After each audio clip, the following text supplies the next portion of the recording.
I guess kind of afterwards there was the sense of pride, but also a sense of relief.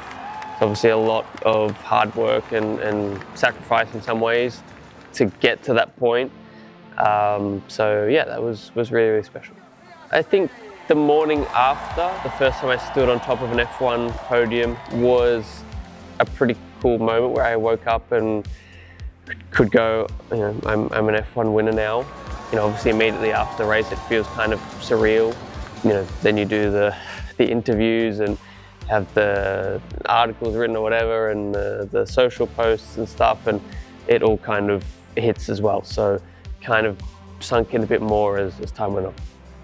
Yeah, it was a proud moment. It's always nice hearing the Australian anthem, and I feel like there's at least a few Aussies pretty much everywhere we go, which is always nice. Like I remember very clearly in Budapest that there was a lot of Aussie flags, especially under the podium, which was really special.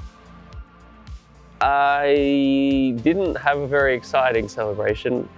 I was flying back with a few other drivers actually. Lando, Alex Albon, Jack Doohan, a few others, and our flight got delayed by about 3 hours. So we were sat in an airport for a long time, then had to fly into a different airport. So it was a 3-hour drive back home. So I got home at 5 a.m.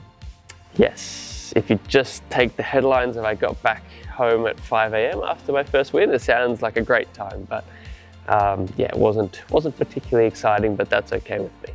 I did play Monopoly, yeah, that's true. So that was exciting. I had quite a lot of people reach out, family, friends, people that had been part of the journey. Probably one of the cooler ones, or one of the more unexpected ones, was from Sebastian Vettel, kind of sharing his experience of what his first win felt like, and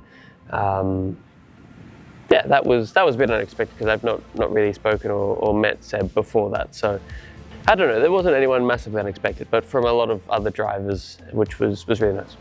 Yeah, I think the race would have finished at about 1 a.m. or 2 a.m. in Australia. So the die-hard fans were awake. My family was definitely awake.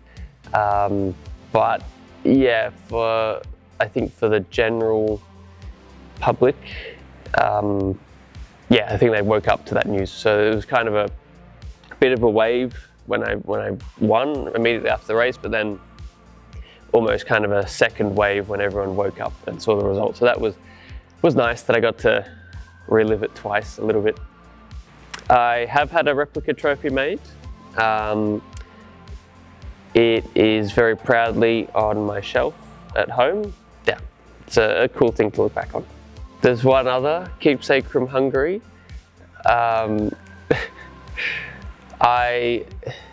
For those that remember, I got given a €5 note on, I think, the Thursday or the Friday of the weekend, which was quite a cool moment. I have some other things, been gifted a few paintings and other cool things. I never used that helmet again, so I have the helmet from that race weekend as it finished the race, the replica trophy, and the €5 note. I think probably the biggest thing from that weekend was, I think firstly ticking off a dream of mine and a goal in some ways of trying to win a Formula One race, but also I guess away from that, just that it was a really good weekend. And especially when I compare it back to Hungary in 2023, I was also very proud of the fact of the improvement that I'd made from year to year. So that's kind of one of the big things I took from that weekend. And yeah, just ticking off a dream that I'd had since a kid. It's going to be cool going back to the scene of my first F1 win. But I'm sure once I'm there, I'm going to be very much focused on how I can try and win again, as you try and do every weekend. Once the on-track action starts, it's going to be about how we can try and repeat that result.